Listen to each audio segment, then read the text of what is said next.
Là m'a tenu au cœur parce qu'ils avaient l'intention de retourner chez eux avec le minimum qu'il fallait.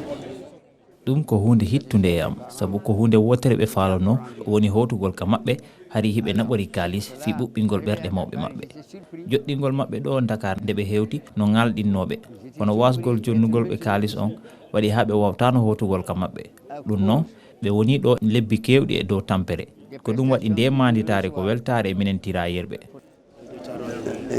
C'est l'un des présidents, je dis après Abdoulaye Wade, qui ont magnifié le rôle des Sénégalais.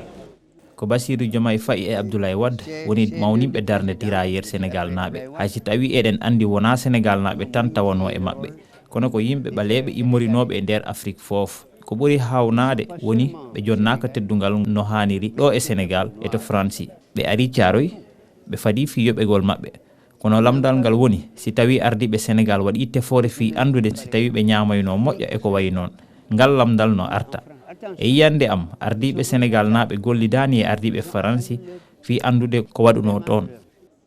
Remercions M. Diomaye Faye tout en sachant qu'il va sans doute améliorer la situation des anciens combattants qui restent à vivre.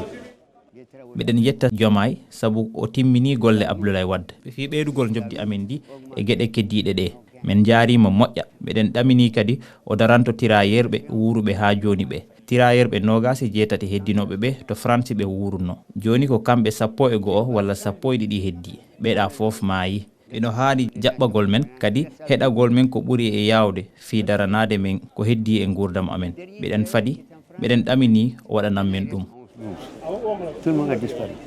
Donc pour nous c'est très urgent de nous recevoir, de nous écouter, de nous aider pour nos derniers jours. On attend. Nous savons qu'il le fera.